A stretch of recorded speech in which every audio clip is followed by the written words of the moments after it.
Hello everyone, কেমন আছো তোমরা সবাই? তোমাদের জন্য ফিজিক্সের আরও একটা ভিডিও নিয়ে আমি আজকে উপস্থিত হয়েছি। ক্লাস 9-এর ওয়ার্ক এনার্জি পাওয়ারের পার্ট 2, যেখানে আজকে আমরা কথা বলবো হচ্ছে কাইনেটিক এনার্জি বা গতিশক্তি নিয়ে। গতিশক্তি সম্পর্কে আমরা আগেও কিছু ধারণা দেখেছিলাম, যেখানে তোমাদের ভরবেগের সংরক্ষণ সূত্র নামে একটা জিনিস ছিল অধ্যায় 3-এ। আমরা কথা বলবো আজকে এই কাইনেটিক এনার্জি বা গতিশক্তি, এই জিনিসটাকে গতিশক্তির একটা সংরক্ষণের সূত্র তোমরা এখানে দেখছিলা, যেটাকে স্থিতিস্থাপকতা সংরক্ষণ সূত্র টাইপের কিছু একটা বলা হতো।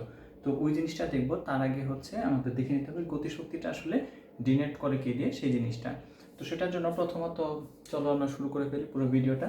প্রথমত তোমাকে চিন্তা করতে হবে যে কোনো একটা বস্তু স্থির অবস্থায় ছিল। স্থির অবস্থায় থাকা সেই বস্তুটাকে তুমি স্থির অবস্থায় থাকার জন্য যে সূত্রটা আমরা নর্মালি জানি, ধরো হচ্ছে যে গতির এই সূত্রটা তো জানি, তাই না? S equals u t plus half of a t square. এই সূত্রটা আমরা সবাই জানি। এখন বস্তু যদি স্থির অবস্থা থেকে যাত্রা শুরু করে, তাহলে তার জন্য কি হয় বলতো? আদিবেগ শূন্য হয়।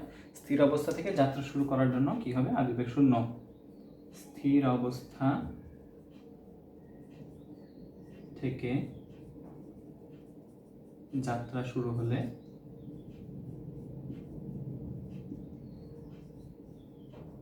আমরা কি বলি? স্থির অবস্থা থেকে যাত্রা শুরু হলে ইউ এর ভ্যালু চলে আসে 0, তাহলে আমার শুধুমাত্র সূত্রটা হয় S equals half of a t square, তাই তো? S equals half of a t square. এখন আমাকে একটা কথা বলো তো, যে আমরা কাজ সমান আগের ভিডিওতে পার্ট 1-এ কি শিখে আসছি? কাজ সমান ডাব্লিউ সমান ছিল হচ্ছে এফ ইন্টু এস, তাই তো? এখন এই এফ ইন্টু এস, কোনো বস্তু যদি স্থির অবস্থা থেকে যাত্রা শুরু করে, তাহলে তার জন্য এস এর জন্য সূত্র দেখলাম এইটা। তার জন্য এস সমান হয় হাফ এটি স্কোয়ার, আর এফ সমান হচ্ছে আমরা নর্মালি কি জানি? এফ সমান আমরা হচ্ছে অধ্যায় 3-এ শিখে আসছি নিউটনের দ্বিতীয় সূত্র থেকে, F equals to m a. তাহলে আমরা সেখান থেকে বলতে পারি F equals to m into a, আর এস এর পরিবর্তে লিখবো হাফ এ টি স্কোয়ার, তাই তো? আচ্ছা, তারপরে এটাকে সাজায় গুছায় লিখলে কি পাওয়া যায়? হাফ পাওয়া যায়, তারপরে এম পাওয়া যায়, এ স্কোয়ার, দুইটা এ আছে, আর হচ্ছে টি স্কোয়ার। এখন কথা হচ্ছে যে এই হাফ এম, এই এ এবং টি, এদেরকে নিয়ে একটু কাজকর্ম করা যেতে পারে। কিভাবে? যে যেমন ধরো আমরা বলছিলাম যে স্থির অবস্থা থেকে যাত্রা শুরু হলে ইউ এর ভ্যালু 0 চলে আসে। আমরা কিন্তু একদম এই গতিবিদ্যার প্রথম একটা সূত্র জানতাম, ভি ইকুয়ালস ইউ প্লাস এটি। ভি ইকুয়ালস ইউ প্লাস এটি এর ভিতরে ইউ সমান কিন্তু 0, কারণ আমি স্থির অবস্থা থেকে যাত্রা শুরু করছি। তাহলে সেটার জন্য তুমি বলতে পারো যে ভি ইকুয়ালস এটি বলা যায়। আচ্ছা, ভি ইকুয়ালস যদি এটি হয়, তাহলে ভি স্কোয়ার সমান কি লেখা যায়?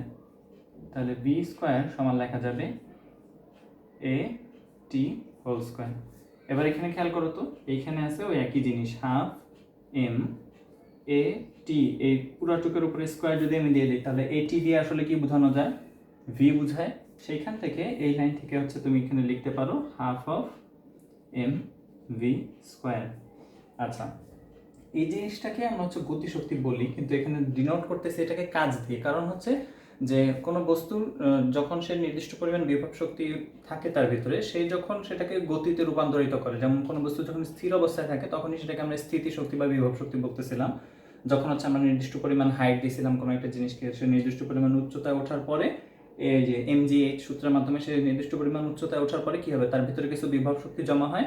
সেই বিভব শক্তিটা কখন গতিশক্তিতে রূপান্তর হবে? যখন তাকে আমরা নিচে ফেলে দিব। বস্তুটা উপরে এই পর্যন্ত মার্কারটাকে উঠাইলাম, এখন যদি ওটাকে আমি ছেড়ে দিই, নর্মালি নিচে পড়ে গেল। এই যে ওর নিচে পড়ার সময়টা, তার মধ্যে ওর প্রত্যেক মুহূর্তে ওর ভিতরের বিভব শক্তিটা গতিশক্তিতে পরিণত হচ্ছে, এবং সে যখন আমার হাতে আঘাত করে তখন হচ্ছে সে নির্দিষ্ট একটা বেগে আঘাত করে। সে নির্দিষ্ট বেগটাই হচ্ছে প্রকাশ করা যায় এই ভি দিয়ে। আচ্ছা, এখন ও হচ্ছে, তাহলে আমি নির্দিষ্ট স্থির অবস্থার বস্তুটাকে নির্দিষ্ট পরিমাণ বেগে উন্নীত করতে যে পরিমাণ কাজ হয়, সেটাই হচ্ছে ওই বস্তুর ভিতরে গতিশক্তি হিসাবে সঞ্চালিত হয়। যেমন আমি হচ্ছে কোনো একটা বল, ধরো আমি একটা বল আমার হাতে ছিল, আমি সেই হাত থেকে বলটাকে ছুড়ে দিছি। এখন ছুড়ে দেওয়ার ফলে কি হবে?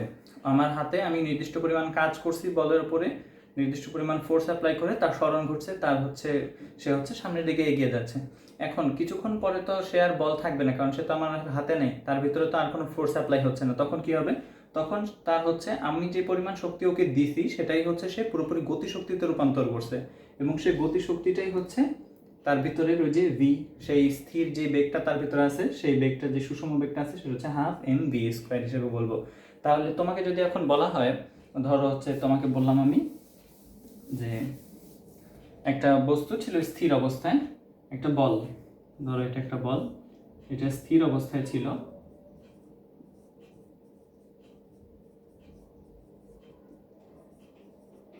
স্থির অবস্থায় ছিল। তারপরে তুমি হচ্ছে নির্দিষ্ট পরিমাণ বল প্রয়োগ করার পরে, নির্দিষ্ট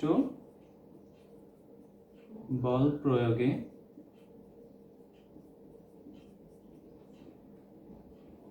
পাঁচ মিটার পার সেকেন্ড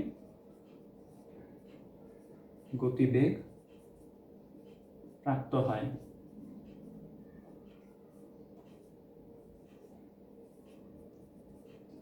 তার বস্তু স্থির অবস্থায় ছিল, আমি নির্দিষ্ট পরিমাণ বল প্রয়োগ করে আমি হচ্ছে কি দিছি, ওকে একটা নির্দিষ্ট বেগ দিছি, সেটা হচ্ছে 5 মিটার পার সেকেন্ড। বস্তুর ভর তোমাকে বলে দিছে, বস্তুর এম ধরো হচ্ছে 200 গ্রাম বা হচ্ছে 0.2 কেজি। এখন তোমাকে বলছে এর উপরে কৃত কাজ কত। কৃত কাজ কত? এখন এই কৃত কাজটা কার হবে বলো তো? কৃত কাজ হবে তোমার, কারণ হচ্ছে তুমি নির্দিষ্ট পরিমাণ বল প্রয়োগ করে বস্তুটাকে গতিশীল করছো। তোমার জন্য কৃত কাজের সূত্র এই যে দেখো, হাফ এম বি স্কয়ার, যেটা এইমাত্র আমরা বের করছি। লিখবো হচ্ছে হাফ, এম এর পরিবর্তে ভর বসাবো 0.2, তারপরে ওর ভি কত ছিল 5 স্কয়ার, মানে হচ্ছে 25, তারপরে যেই মানটা আসে সেটা হচ্ছে তোমার জন্য অ্যান্সার। এখন ঘটনা হচ্ছে যে এই কাজের একক আমরা দেখে আসছি, কাজের একক ছিল জুল। এখন আমরা সেটা জুল কখন হয়েছে, যখন আমরা এফ ইন্টু এস করছিলাম। এখন এই হাফ এম বি স্কোয়ার এটার একক কি হবে? এই হাফ এম বি স্কোয়ারের এককও জুল হবে। কিভাবে হবে সেটা একটু দেখতেছি, তার আগে এটার মান আমরা বের করে নিই। 25 এটা হচ্ছে 2.5 আসে, 2.5 জুল, 2.5 জুল পরিমাণ কাজই তুমি করছো। ঘটনা হচ্ছে যেটা আসলে জুল কিনা সেটা আমাদের যাচাই করা দরকার। আমরা হচ্ছে হাফ এম বি স্কোয়ারের একক যাচাই করব। এখন একক যাচাই করার সময় সামনের ধ্রুবক কোনো কাজে আসে না, এটা তো তোমরা জানোই। তাহলে এই ধ্রুবক বাদ দিয়ে আমরা শুধুমাত্র কি হিসেবে কাজ করতে পারি, এম আর ভি স্কোয়ারের এককটা নিব। তাহলে এম এর একক আমরা জানি হচ্ছে কেজি, আর ভি স্কোয়ারের একক মানে কি মিটার পার সেকেন্ড, এই পুরাটুকের উপরে স্কোয়ার। তাহলে আমার জন্য আসে kg metre square per second square. মনে করে দেখো তো, তুমি যদি পার্ট 1 করে থাকো, পার্ট 1 দেখে থাকো, এখানে দেখছো যে কাজের একক এটা আসে kg metre square per second square, সেটাকে আমরা বলতাম জুল একক। আর তুমি যদি এটাকে আরেক ধাপ নিয়ে যেতে চাও, এটাকে যদি মাত্রা বিশ্লেষণ করো, তাহলে পাবা কি এম এল স্কোয়ার টি মাইনাস 2, তাই তো? মাত্রা এটা হচ্ছে ওর একক, জুল দিয়ে বলা যায়, অথবা kg metre square per second square ওভাবে বলতে পারো, অথবা নিউটন মিটার এই এককে প্রকাশ করা যায়। কোন একক? নিউটন মিটার, এভাবেও বলে অনেক সময়, এটা কনফিউজ করার জন্য তোমাকে, যেটা আসলে যে কাজ বা শক্তি বোঝাচ্ছে। তাহলে এখন দেখো, এখন তোমাকে আসলে বলছিল যে কৃত কাজ কত, কৃত কাজ ছিল তোমার জন্য। এখন যদি বলে যে বলটির গতি শক্তি কত ওই অবস্থায়, প্রশ্ন যদি হয় বলটির গতি শক্তি কত, বলটির গতিশক্তি বা হচ্ছে কাইনেটিক এনার্জি কত, গতিশক্তি কত, বলটির গতিশক্তি যদি জিজ্ঞেস করে তাহলেও খুব একইভাবে তুমি এই জিনিসটাই বের করবা। এখন বলের গতিশক্তির ক্ষেত্রে বলা হয়েছে বলটির গতিশক্তি, গতিশক্তিটা কিন্তু বলের, আর যে কৃত কাজ সেটা কিন্তু তোমার, কারণ তুমি নির্দিষ্ট পরিমাণ কাজ করার মাধ্যমে তোমার এনার্জি বলটার ভিতরে ট্রান্সফার করছো, সেই এনার্জি নিয়ে বলটা 5 মিটার পার সেকেন্ড বেগে ছুটে চলেছে। সেটা দিয়ে আমরা বুঝতেছিলাম এটাকে বলা হচ্ছে গতিশক্তি। এখন এই গতিশক্তির সাথে রিলেটেড আরো একটা জিনিস দেখা যেতে পারে, যে তোমাকে এখন বলা হয়েছিল যে তুমি স্থির অবস্থা থেকে যাত্রা শুরু করছো। এখন যদি কোনোভাবে তুমি স্থির অবস্থা থেকে যাত্রা শুরু না করে, তুমি যদি নির্দিষ্ট পরিমাণে একটা বেগ তার ভিতরে আগে থেকেই ছিল, সেই অবস্থায় তুমি যদি ওর ভিতরে কি করো, তার যদি বেগের পরিবর্তন করে নির্দিষ্ট পরিমাণ বল প্রয়োগের ফলে, এটা আমরা জানি ওদের তিনেই শিখে আসছি যে বল প্রয়োগের ফলে বস্তুর গতির পরিবর্তন হয়। সেটা হতে পারে যে সে স্থির অবস্থা থেকে গতিশীল হচ্ছে, অথবা গতিশীল অবস্থা থেকে স্থির হচ্ছে, অথবা গতিশীল অবস্থার ভিতরেই তার যে বেগ ছিল সে বেগের পরিবর্তন হচ্ছে। বল প্রয়োগ মানে বেগের পরিবর্তন। তোমাকে যদি এবার বলে যে তুমি হচ্ছে কি করবা, কি বলে, আচ্ছা বেগের পরিবর্তনের জন্য কি করতে হবে সেটা দেখবো আমরা। যে প্রথমত তো দেখলাম যে এই হাফ এম ভি স্কোয়ার 0 থেকে ভি পর্যন্ত উঠতে যেটা লাগে, এখন যদি ইউ আর ভি এর মধ্যে চেঞ্জ হয়, বস্তু ছিল হচ্ছে ইউ আদি বেগে চলতেছিল, এখন হচ্ছে সে ভি আদি বেগে চলতেছে, ভি বেগে চলতেছে শেষ বেগে, তাহলে ওর ভিতরে কি পরিমাণ গতিশক্তি সঞ্চারিত হইলো কিংবা কি পরিমাণ কাজ হইলো সেটা আমরা দেখবো। তার আগে এখান থেকে একটা জিনিস দেখে নাও, এখানে কিন্তু ভি বলতে আসলে এটাকে আমরা বেগ বুঝি, নির্দিষ্ট পরিমাণ একটা সুষম বেগ, সেই বেগটাকে আমরা এভাবে মনে রাখতে পারি যে হাফ ইন্টু ভর আর হচ্ছে বেগের স্কোয়ার, বেগের স্কোয়ার, এটা হচ্ছে আমার জন্য সূত্র, হাফ ইন্টু ভর ইন্টু বেগের স্কোয়ার। এটা শেষ বেগ হতে পারে, এটা আদি বেগ হতে পারে। আচ্ছা শেষ বেগ কিংবা আদি বেগ দুইটাই হতে পারে। কিভাবে? কারণ হচ্ছে ধরো তোমাকে বলা হয়েছিল যে স্থির অবস্থা থেকে 5 মিটার পার সেকেন্ড তুমি হচ্ছে বলের বেগ তুলছো। এমন হতে পারে যে কোনো একটা বল 5 মিটার পার সেকেন্ড বেগে চলতেছিল, তুমি হচ্ছে তাকে বল প্রয়োগ করার মাধ্যমে থামাই দিছো। এমন হয় না যে একটা বল আসতেছে, তুমি সেই বলটাকে থামাই দাও। ফিল্ডারগুলো যে কাজটা করে ক্রিকেট খেলায়, ফিল্ডারগুলো তারা হচ্ছে বলটাকে ধরে ফেলে বলের গতিরোধ করে দেয়। তাহলে আসলে ওরা কি করে, যে নির্দিষ্ট পরিমাণ বেগে আসা একটা বলকে জিরো বেগে পৌঁছায় দেয়। তখন সেক্ষেত্রে কি হবে তোমার, সেক্ষেত্রেও একইভাবে আমরা হচ্ছে শুধুমাত্র আদি বেগটা নিয়ে কথা বলবো, যে সে আদিতে কি পরিমাণ বেগ নিয়েছিল সেই জিনিসটা, আর এটার ক্ষেত্রে দেখলাম সে শেষে কি পরিমাণ বেগ নিয়ে থাকে সেইটা। আচ্ছা, এখানে আদি বেগ নিতে হবে না শেষ বেগ নিতে হবে, এই ঝামেলা থেকে দূর করার জন্য আমরা হচ্ছে আদি বেগ শেষ বেগ সহ একটা সূত্র তৈরি করার চেষ্টা করব। সেটার জন্য আমাকে হচ্ছে ওই আদি বেগ সমান জিরো ধরে নেওয়া চলবে না। আমাকে এই সূত্রটা একটু মনে রাখতে হবে যে গতিশক্তি সমান হবে হাফ ভর ইন্টু বেগের স্কোয়ার। আচ্ছা, এবার তোমাদের একদম শুরুতে আমরা যে সূত্রটা দিয়ে শুরু করছিলাম কথা বলা, সেইটা নিয়ে একটু কথা বলি, সেটার থেকে আগাবো। সেটা ছিল আমার জন্য কি, আচ্ছা আমরা অন্য আর একটা সূত্র দিয়ে দেখার চেষ্টা করি। সেটা হচ্ছে ভি স্কোয়ার। আমরা জানি ভি স্কোয়ারের একটা সূত্র আছে, ভি স্কোয়ার সমান হচ্ছে u square plus twice a s. এই সূত্রটা জানি আমরা সবাই। এখন দেখো তো এইখানে আসলে বলা হয়েছে কি, এই সূত্রটা কিসের ক্ষেত্রে খাটে, যে হচ্ছে নির্দিষ্ট পরিমাণ বল প্রয়োগের ফলে বস্তুর ভিতরে যদি ত্বরণ সৃষ্টি হয়, তাহলে তার হচ্ছে শেষ বেগ আর আদি বেগের মধ্যে এই সম্পর্কটা আমরা তৈরি করতে পারি, যে তার ভিতরে সরণ হবে এস পরিমাণ, সে ত্বরণ প্রাপ্ত হয় এ পরিমাণ, তার আদি বেগ যদি হয় ইউ, তার শেষ বেগ হবে ভি। এরকম একটা সম্পর্ক ছিল আমাদের জন্য, যেটা হচ্ছে টি মুক্ত সমীকরণ, সময় মুক্ত সমীকরণ। এখন এইটার ভিতরে তুমি যদি এম দিয়ে বা হচ্ছে পুরো সংখ্যাটায় পুরো রাশিটাকে গুণ দিয়ে দাও এম ভর দিয়ে, তাহলে কি হবে, এম ভি স্কোয়ার আসে, এখানে আসে এম ইউ স্কোয়ার, এখানে আসে হচ্ছে 2m a ইন্টু এস। আচ্ছা আসলো। এবার তার পরের লাইনে তুমি কি করবা, পুরো রাশিটাকে হাফ দিয়ে গুণ দিবা। হাফ দিয়ে গুণ দাও বা হচ্ছে 2 দিয়ে ভাগ করো, একই কথা। হাফ দিয়ে গুণ করলে হবে হচ্ছে হাফ এম ভি স্কোয়ার, এখানে আসবে হাফ এম ইউ স্কোয়ার, আর এখানে 2 এর সাথে হাফ গুণ করলে কি হবে 1, তাহলে এখানে থাকবে শুধুমাত্র এম এ এস। এখন এই এম এ এস এই জিনিসটা দেখো তো চেনো কিনা। এম এ এস জিনিসটা ছিল একটু আসলে এফ এস। এম এ মানে হচ্ছে এফ আর এস তো এসই, আর এই এফ এস কে আমরা কি হিসেবে ব্যবহার করি, কাজ হিসেবে।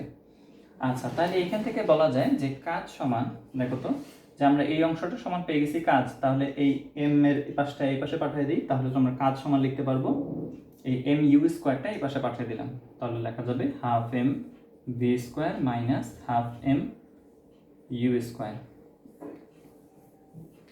তার মানে বস্তু যেই গতিশক্তি নিয়ে চলতেছিল সেই পরিমাণ গতিশক্তিতে ধরো হচ্ছে ইউ আদি বেগে চলতেছিল, তার যদি বেগের পরিবর্তন করা হয় নির্দিষ্ট পরিমাণ বল প্রয়োগের ফলে, তারপরে সে ভি বেগ প্রাপ্ত হয়, তাহলে তার ভিতরে কৃত কাজ হবে ডাব্লিউ পরিমাণ। এই half m v square minus half m u square, এটা করলে হচ্ছে তুমি পাবা কি, তুমি পাবা হচ্ছে ওর জন্য কৃত কাজ। অর্থাৎ এই জিনিসটা এরকম না, দেখো তো এটা হচ্ছে শেষ গতিশক্তি, এটা হচ্ছে আদি গতিশক্তি। শেষ গতিশক্তি কেন, এটা দেখো half m v square, half into ভর গুণ বেগের স্কোয়ার, আর এটাও কিন্তু হাফ ইন্টু এম ইন্টু আদি বেগের স্কোয়ার। আচ্ছা, তাহলে এটা বোঝা যাচ্ছে যে এটা আদি বেগ, আদি গতিশক্তি, আর যেহেতু এটা শেষ বেগ নিয়ে তৈরি হয়েছে, এটা হচ্ছে শেষ গতিশক্তি। তার মানে শেষ গতিশক্তি বিয়োগ আদি গতিশক্তি, এটাকে আমরা কি বলি, গতিশক্তির পরিবর্তন। তার মানে গতিশক্তির পরিবর্তন সমান হচ্ছে আসলে কৃত কাজ। এই কথাটা দেখো, গতিশক্তির পরিবর্তন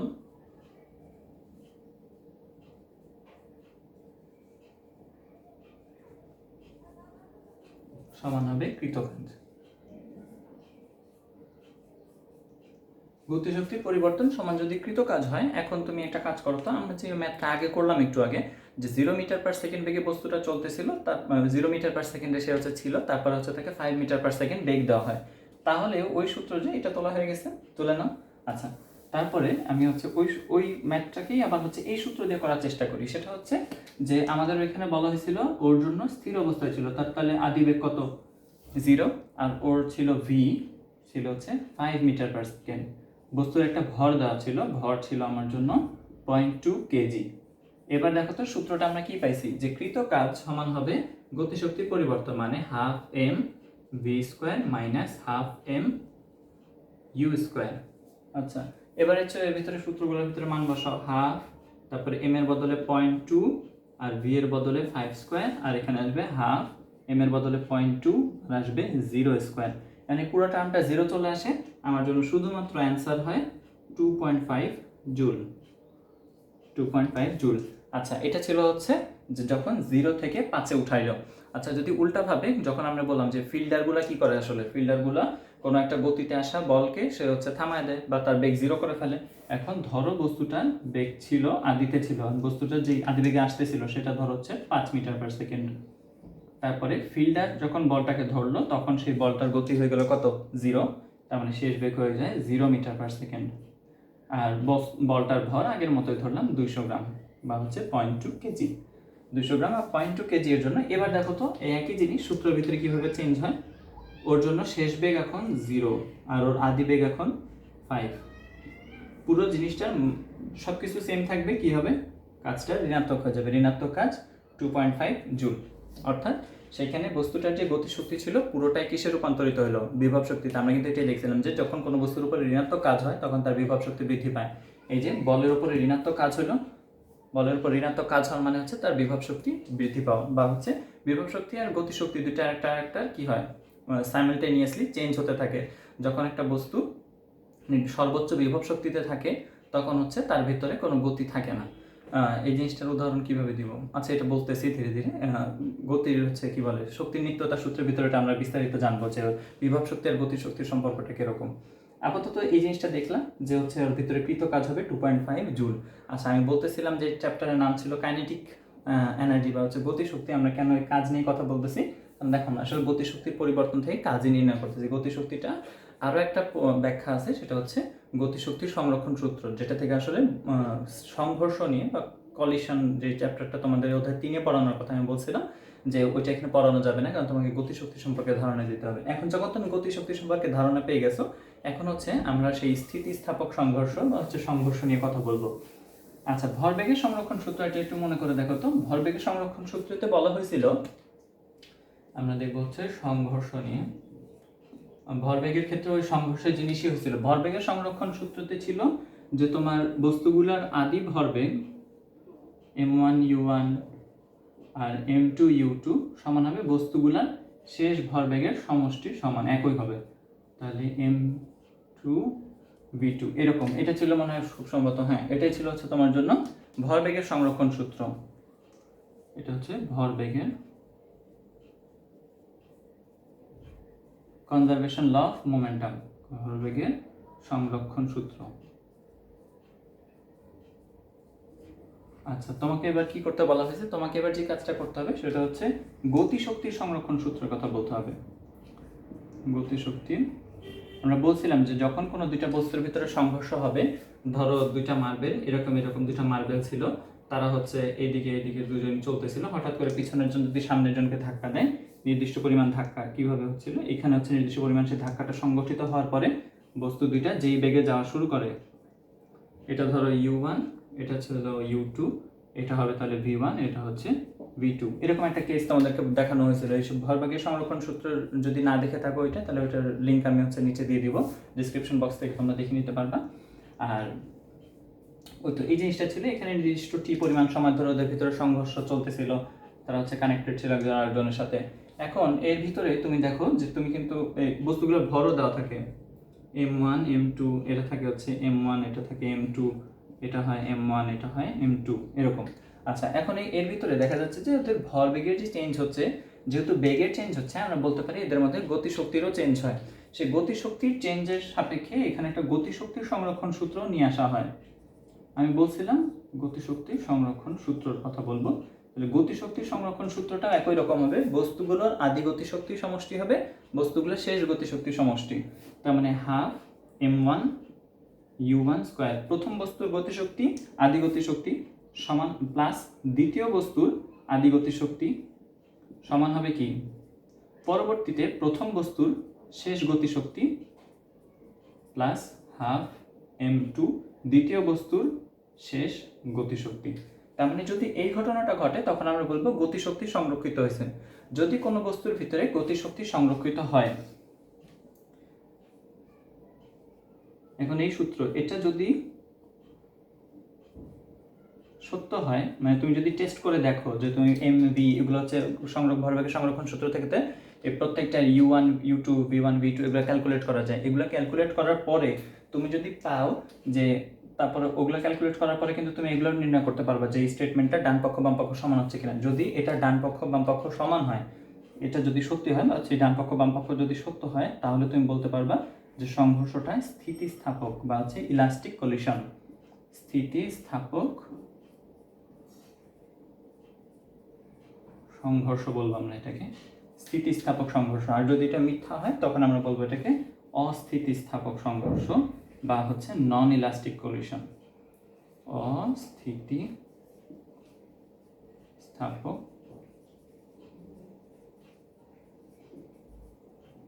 অস্থিতিস্থাপক সংঘর্ষ বা হচ্ছে নন ইলাস্টিক কলিশন।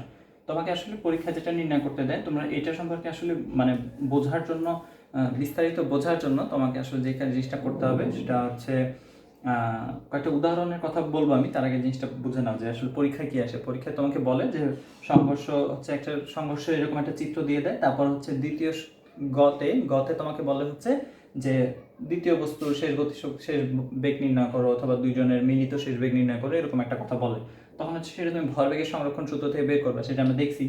আচ্ছা, তারপরে তোমার হচ্ছে 4 নম্বর কোশ্চেন বা হচ্ছে ঘতে তোমাকে বলে যে সংঘর্ষটি স্থিতিস্থাপক হয়েছিল কিনা যাচাই করো।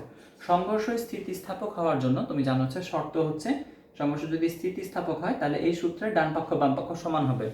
আর যদি সংঘর্ষ স্থিতিস্থাপক না হয় বা হচ্ছে নন ইলাস্টিক কলিশন হয়, তখন কি হবে, এটা ডান পক্ষ বাম পক্ষ সমান হবে না। তোমার কাজ হচ্ছে শুধুমাত্র এই ডান পক্ষ এবং বাম পক্ষ বের করে দেখা যে দুইজনের মান সমান কিনা। যদি সমান হয় তাহলে বলবা যে সংঘর্ষটা স্থিতিস্থাপক বা ইলাস্টিক। আর যদি দেখো যে ডান পক্ষ বাম পক্ষ সমান হয় নাই, তখন বলবা যে অস্থিতিস্থাপক বা হচ্ছে নন ইলাস্টিক কলিশন। এই কথা বলে দিলে তোমার হচ্ছে ঘয়ের কাজ শেষ। কিন্তু এই জিনিসটা আসলে কি, মানে এটা কি নির্দেশ করে যে গতিশক্তি সংরক্ষণের ব্যাপারটা, সেটা হচ্ছে যে আমরা অনেক সময় দেখি যে গতিশক্তির সংরক্ষণ হবে কাদের ক্ষেত্রে সেটাকে বুঝে নাও যে কেন এটা সবার ক্ষেত্রে সত্যি হচ্ছে না। ভরবেগের সংরক্ষণ সূত্র আমি বলতেছি যে সবসময় সত্যি হবে, এটার জন্য কোনো যাচাইয়ের কোনো কথাই নেই যে এটা ডান পক্ষ বাম পক্ষ যাচাই করে। এটা হচ্ছে সর্বজনীন সত্য যে ভরবেগের সংরক্ষণ সূত্র হবেই, চলবে, সবসময় এটা খাটবে। কিন্তু গতিশক্তি সংরক্ষণ সবসময় হবে না। কেন হবে না? তার কারণ হচ্ছে যে বস্তুগুলোর ধর্মের জন্য। কোন বস্তুগুলোর মধ্যে হচ্ছে কি হবে, এই স্থিতিস্থাপক সংঘর্ষ হবে। স্থিতিস্থাপক সংঘর্ষ বা গতিশক্তি তখনই সংরক্ষিত থাকবে যখন হচ্ছে তুমি দুইটা রিজিড বডি নিয়ে কাজ করবা। কি বললাম কথাটা? Rigid body.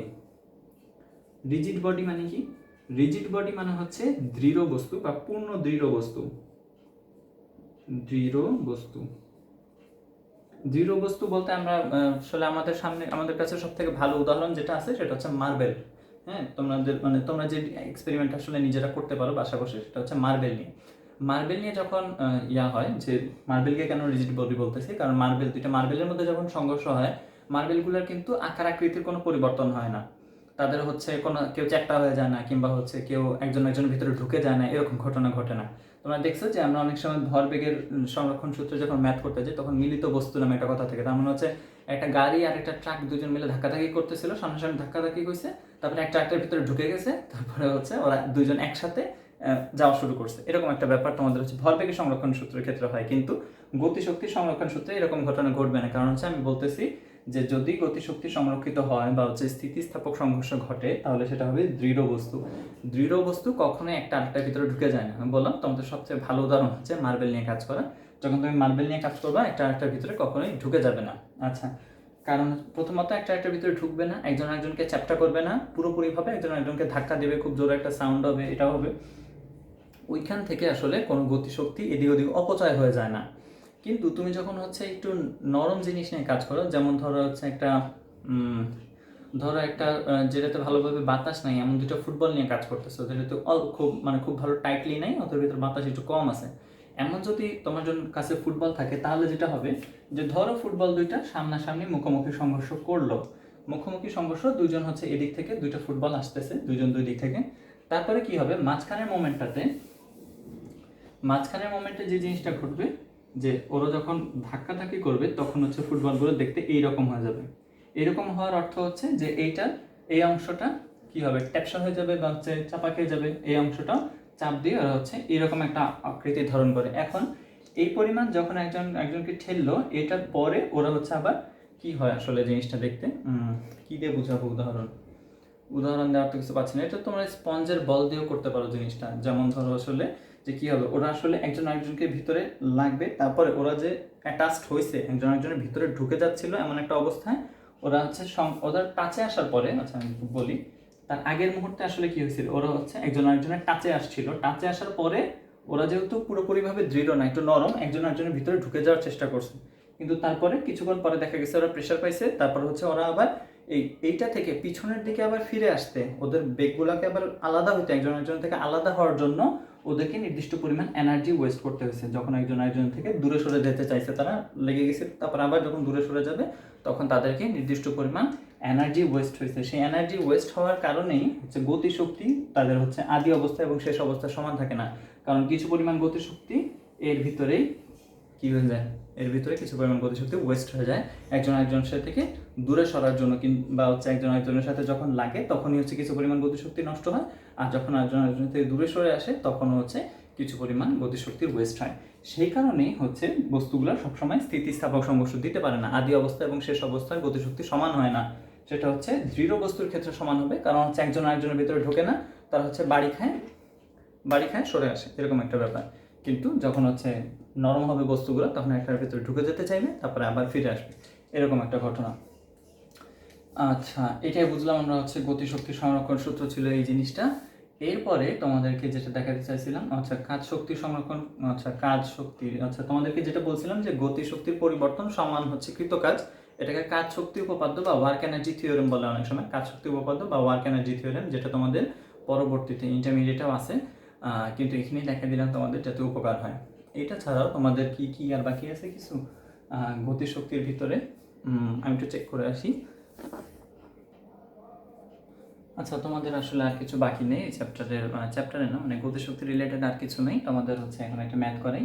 আর পরবর্তী ভিডিওতে আমরা যে জিনিসটা দেখবো সেটা হচ্ছে পার্ট 3-তে আমরা দেখবো হচ্ছে বিভব শক্তি সম্পর্কে এবং শক্তির নিত্যতা সূত্র, এবং বিভব শক্তি, এই দুটো জিনিস দেখবো।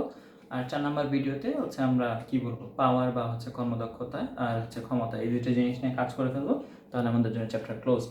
আপাতত আমরা হচ্ছে কথা বলবো এখন কি বলে হচ্ছে বস্তুর, এই যে এই ম্যাথটা বলছে একটা বল 5 মিটার পার সেকেন্ড বেগে চলতেছিল, তার মানে বলটা একটু দেখতে কিরকম, বলটা ছিল হচ্ছে 5 মিটার পার সেকেন্ড বেগে এইদিকে চলতেছিল।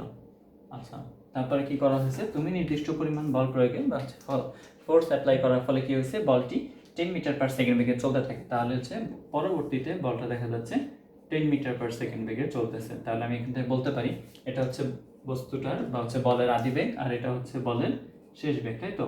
আর বলের ভর বলে দিছে আমাকে, বলের ভর হচ্ছে 3 কেজি।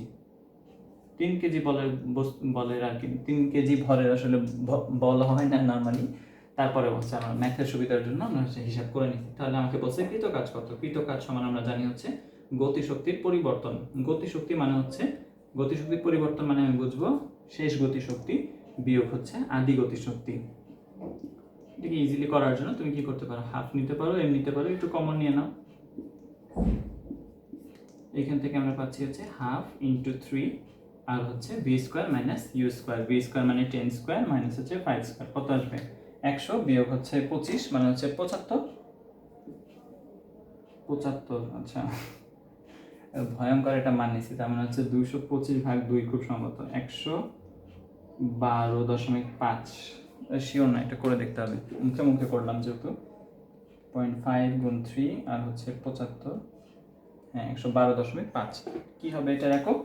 এটার একক হবে অবশ্যই জুল এককে আমরা হচ্ছে মানটা অ্যান্সারটা বের করবো। এটা হচ্ছে তোমাদের জন্য ছিল কাজ শক্তির উপপাদ্য ব্যবহার করে বা হচ্ছে ওয়ার্ক এনার্জি থিওরেম ব্যবহার করে আমরা ম্যাথটা সলভ করলাম। পরবর্তীতে আমরা হচ্ছে দেখবো যে বিভব শক্তি এবং গতিশক্তির মধ্যে সম্পর্ক কি, হচ্ছে শক্তির নিত্যতার সূত্রের ভিতরে আসলে জিনিসটা দেখা হয়, আর হচ্ছে বিভব শক্তি সেটা সম্পর্কে বিস্তারিত জানতে হবে। এতক্ষণ সাথে থাকার জন্য ধন্যবাদ সবাইকে, শুভকামনা রইল সবার জন্য। Have a good day, good time, tata.